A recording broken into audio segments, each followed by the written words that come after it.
बंदो गुरुपद कंज कृपा सिंधु नरे रूप हरि महामोहतम पुंज जासु वचन रवि करे निकर। अव्यक्त रूप में सर्वत्र विराजमान पूज्यपाद संत सद्गुरु महर्षि में ही परमहंस जी महाराज के उभय पाद पद्मों में कोटि सह नमन।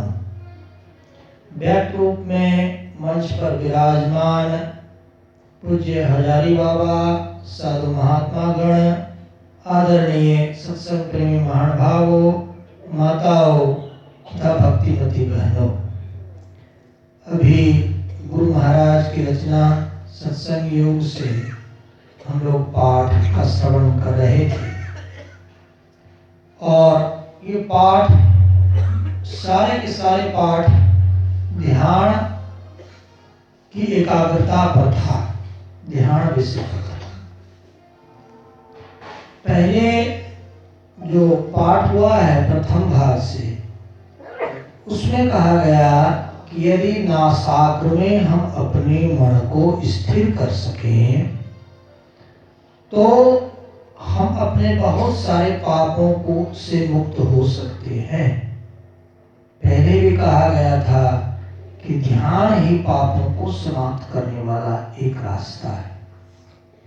इसी के आधार पर कभी कभी हम ये कह देते हैं कि कोई मुजरिम है या पापी है, जेल में पकड़ लिया जाता, कुछ सजा उसको हो जाती, 8-10 साल जेल में रखता, फिर कहता आपका खत्म हो गया सजा, अब बाहर चले जाइए। ये रास्ता ही गलत है। रास्ता तो सही ये है कि जो ध्यान करके पापों का जो क्षय होता है, ये अंतिम क्षय है। और ऐसे वैसे तो विद्वान लोग नियम कानून बनाए हैं, उनको ध्यान न करते थे न कराते थे, उनको क्या पता कि नियम कानून कैसे बनाया जाता है। हम ये बात बहुत जगह लोगों को कहे तो सभी ने स्वीकार कर लिया कि इनका कहना सही है। ध्यान से जब पाप कटता है तो जेलों में मुजरिमों को रखने से केवल पाप नहीं कटेगा, उसको ध्यान कराना पड़ेगा। ये मैं बार बार कहता था। फिर आगे का पाठ आया है कि सुखमनिया में नजरिया थिर हुई। सुखमन में जाना तो कठिन है, लेकिन वहां जब दृष्टि की धारें स्थिर होती हैं तो हमें बिंदु का दर्शन होता है और बिंदु के दर्शन से बहुत सुख की प्राप्ति होती है। ये कहते रहने से नहीं होता है, जो बिंदु का दर्शन करेगा उसे ये समझ में आएगा। जैसे हम किसी को कहें कि देखिए मानस ध्यान में ऐसे ऐसे ऐसे रूप उगते हैं, तो ये कहने से तो आजमाजे वो तो हमें उगते हैं, अब आपको उगेगा तब ना, हमें उगते हैं, इससे आपका क्या फायदा? आपको तो तब फायदा होगा जब आप आंख बंद करने के बाद मानस ध्यान में अथवा बिंदु दृष्टि योग में कुछ प्राप्त करेंगे। इसलिए रास्ता यही है कि संत सद्गुरु की सेवा कर करके हम अंदर के ध्यान के सुखों को क्रम से प्राप्त करते चले जाएं। ये रास्ता है। और बहुत सारे पाश्चात्य देश के विद्वान भी कहा करते थे, क्योंकि धर्म और दर्शन विभाग में ही मैंने काशी से MA और BA ऑनर्स की डिग्री प्राप्त की, PhD भी कर रहे थे बनारस से, तो मेरा बचपन से विषय भी ये रहा। लेकिन संत चरण में जो आकर मैंने ध्यान सीखा साधुओं के बीच में, खासकर उन साधुओं के बीच में जो सारी संसारिक विद्या को भी त्याग कर बड़े बड़े साधु महात्मा की सेवा कर करके ध्यान कर रहे थे, तो हमको लगा कि हाँ, इन्हीं लोगों का ज्ञान ध्यान सबसे ऊंचा है और हमारा संसारी ज्ञान बेकार था, किसी काम का नहीं था। वो तो थोड़ी बात होती है, बड़ी बड़ी किताबी बातें लोग करते हैं, विद्वान लोग धर्मों की बात करते हैं, आत्मा परमात्मा की बात करते हैं, परंतु परमात्मा कोई खोजते हैं नहीं। परमात्मा की बात करने से उनको बहुत सारे पैसे रुपये मिलते हैं और बस उसी में वो खत्म हो जाते हैं। बौद्ध लोग हैं, तिब्बतन बौद्ध लोग कनाडा में रहते हैं। तो रात में मैं ध्यान कर रहा था तो मेरे से मिली थी फोन से, तो उन लोग के क्या है, यहाँ भगवान बुद्ध की जो शिक्षाएं चलती है उनके ग्रंथों को लोग पढ़ते हैं और अपने शिष्यों को उन ग्रंथों को लोग पढ़ाते भी हैं। परंतु अपने संतमत में क्या कहा गया कि ग्रंथों को पढ़ने पढ़ाने से परमात्मा नहीं मिलता। मैं 18-20 साल तक 30,000 भजन गा कर ये प्रयास कर रहा था कि भजन से भी हम परमात्मा खोजने में सक्षम हो जाएंगे, परंतु परमात्मा नहीं मिले और अंत में मैं वो सब छोड़ दिया 18 साल तक। भगवान शंकर के बारे में एक महात्मा है, बड़े बुजुर्ग हैं, पूर्णिया जिला में रहते हैं, उनका नाम आचार्य गोपाल है, हमसे वरिष्ठ हैं। हमको ऐसी ऐसी बात बताते हैं वो।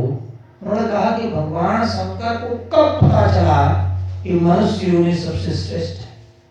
तब पता चला जब वो 84 लाख योनियों में खुद अपने को ले गए, सारे योनि में शरीर को ले गए और सारे शरीर से देख लिया जांच पड़ताल करके, तब निष्कर्ष निकला कि मनुष्य योनि सबसे श्रेष्ठ है, क्योंकि इसी में परमात्मा मिलते हैं, मनुष्य योनि में ही परमात्मा मिलते हैं। उसी तरीके से मैं 18 वर्ष तक सारे संतों की वाणियां को गाता रहा। आप पूछिएगा, कुछ तो वीडियो पर भी है, और केदार बाबा से पूछिएगा, जो बरारी में रहते हैं, ज्ञानानंद बाबा से, लगभग वेदानंद बाबा भी जानते थे, सभी मंचों पर गाते रहते थे, लेकिन वो रास्ता ही गलत है, उसे परमात्मा मिलता ही नहीं। परमात्मा मिलता है उसका केवल एक ही रास्ता है, ईश्वर एक है, उसकी प्राप्ति का रास्ता भी एक ही है, और वो है कठोर ध्यानाभ्यास, गुरु की सेवा और सत्संग। इसके अलावा किसी से नहीं मिलता। कोई बाहर के अन्य किसी भी उपाय से परमात्मा को प्राप्त करने का प्रयास करेगा, वो सब के सब उपाय व्यर्थ चले जाएंगे। ये अभी आपको समझ में नहीं आएगा, जब वो खुद ही आप कर करके देखिएगा तो पता चल जाएगा।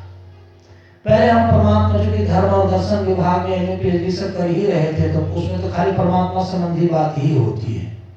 सारी बातों को कह के, लिख के, परीक्षा पास करके, टॉप करके, सब कुछ करके देख लिए, कोई परमात्मा आत्मा इस वक्त कहीं प्राप्त नहीं हुआ। वो सब का सब बकवास बात था। ऐसे लोगों ने एक धर्म को धंधा बना रखा है, किताब लिखते हैं, पढ़ाते हैं, पैसे प्राप्त करते हैं, कहते हैं अब पढ़ाते पढ़ाते हम प्रोफेसर बन गए, फिर सीनियर प्रोफेसर, फिर VC बन गए, और कहीं परमात्मा मिलता नहीं। आज के पाठ को आधार बनाकर मैं कुछ बोल रहा हूँ, तो जो बातें याद आ रही है वो कह रहा हूँ। तप के बारे में कहा गया कि तप ध्यान की बराबरी कभी नहीं कर सकता। अब ये तो बात किताब में लिखी है, अब इसका व्यवहारिक उदाहरण देता हूँ। मैं वाराणसी में जब MA और PhD कर रहा था, 4.5 वर्ष तक भोजन का संयम किया था। 126 दिन तक मैं, जो देवघर वाला चूड़ा होता है, फ्लैट राइस और दूध, उसमें थोड़ा दूध में चूड़ा डाल देते थे, नमक चीनी कुछ नहीं डालते थे, सुबह शाम वही खा करके रह जाते थे 126 दिन। उसके बाद फिर जाकर के कुछ शरीर गड़बड़ाने लगा, तो फिर ये रोटी दाल इत्यादि, इसमें हम नमक इत्यादि नहीं डालते थे, और इसी तरह 3-4 साल तक, 4.5 साल तक हमने संयम किया। वो तब था, उससे कुछ नहीं मिला, वो बकवास था, कुछ भी नहीं था, कुछ नहीं मिला। एक थोड़ी सी बात है कि थोड़ी प्रसिद्धि हो गई कि फला छात्र कुछ खाता पीता नहीं है, जरा इस पर कृपा कर दो, बेचारा मर जाएगा, थोड़ा कुछ स्कूल नंबर ज्यादा दे, प्रसिद्ध नहीं हुआ तो कुछ नहीं था। तप करने से कुछ नहीं होता। तप हमें करना क्यों पड़ता? हम जो पूर्व में पाप किए हैं ना, उसी पाप की सजा देने के लिए परमात्मा तप के रास्ते से हमें ले जाता है। हम सजा को भोगते हैं, केवल मुजरिम मात्र होते हैं, जो मेरी अनुभूति कहती है। परंतु ध्यान की तुलना तप कभी नहीं कर सकता। अभी वेदानंद बाबा हमको बता रहे थे कि एक महात्मा थे जमीन के अंदर में नीचे जा करके 6 महीना तक ध्यान करने लगे, मिट्टी से अपने को ढक करके। और जब 6 महीना ध्यान करके उठे ना, तो उनको जो शरीर पर जो उसका भार पड़ा, तो फिर जाकर के तो शादी कर ली। जब इतना तप किए लोग, शादी छोड़ के साधु बनता है, और जो शरीर पर भार पड़ा, जो उनको मेहनत करना पड़ा, उससे प्रभावित हो, मतलब उससे परेशान होकर के शादी कर लिए जाके। अब महात्मा शादी कर लिया तो महात्मा क्या कर बनेगा वो? तो तब ये दिक्कत है। हम बहुत सारे महात्मा को भी देखे हैं, हिमालय पर 5000 फीट की ऊंचाई पर ध्यान करते हैं। वो सब महात्मा हमसे जुड़े हुए, वो बर्फ में शरीर को गलाएंगे, सब कुछ करेंगे, और लक्ष्मी माँ की उपासना करते हैं। बोलते मैया लक्ष्मी की उपासना करते हैं, इसमें संसार में भी बहुत धन मिलता है, और लक्ष्मी का एक रूप जो है वो परमात्मा तक हमें पहुंचा देता है, तो दोनों हो जाता है। तो उन महात्मा को बाद में मैं देखा, शुरू में नहीं, बाद में मैं देखा, तपस्वी होने से धन दौलत आपको मिल जाएगा, इसमें कोई शक नहीं है, परंतु परमात्मा की तरफ बढ़ने के लिए बहुत ज्यादा तप की आवश्यकता नहीं है। ध्यान की आवश्यकता है, सत्संग की आवश्यकता है, साधु सेवा और गुरु सेवा की आवश्यकता है। गुरु महाराज कहाँ किसी तप को उतना महत्व देते थे, थोड़ा मोड़ा संयम पर महत्व देते थे, तप उन्होंने ध्यान को ज्यादा एम्फेसाइज किया। एक संप्रदाय है इस्कॉन। इस्कॉन वाले जो हैं वो कहते हैं ध्यान तो सतयुग की बात है, कलयुग में तो केवल संकीर्तन होता है, और वही जप करते हैं, हरे रामा रामा रामा हरे हरे, हरे कृष्णा कृष्णा कृष्णा हरे हरे। ये जप मैं 18-17 साल तक, मेरे YouTube चैनल पर भी सैकड़ों मंत्र के जप अभी भी हैं, 18 साल तक हम करते रहे। इससे थोड़ा सा प्रारंभिक सिमटाव होता है और कुछ नहीं होता है।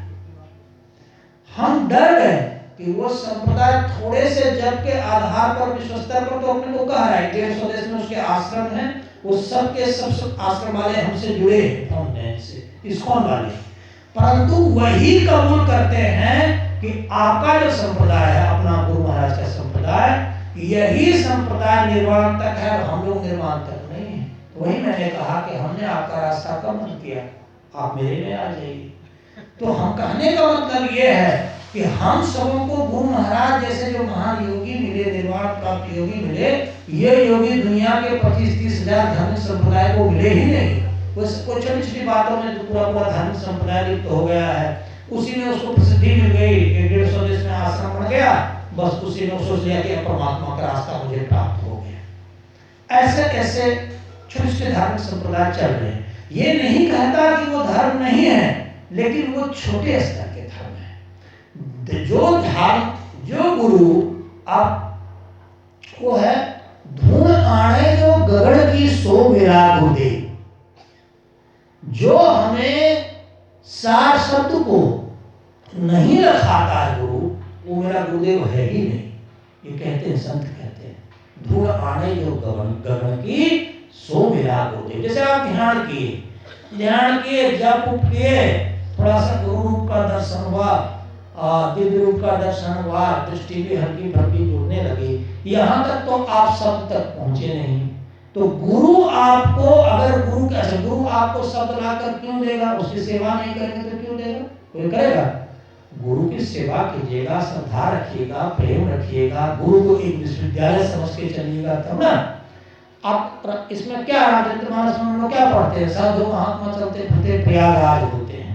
हम तो और आगे कहते हैं, साधु महात्मा चलते फिरते परमात्मा को प्राप्त कराने वाले विश्वविद्यालय होते हैं।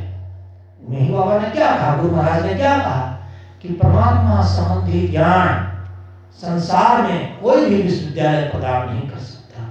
लेकिन आजकल क्या करते हैं, जो हठ योग वाले जो योगा कराते हैं, आसन प्राणायाम, सब अपना एक विश्वविद्यालय खोल लिए हैं, पैसे लेंगे, अब आप योगा सीख गए, आपको डिग्री दे दी।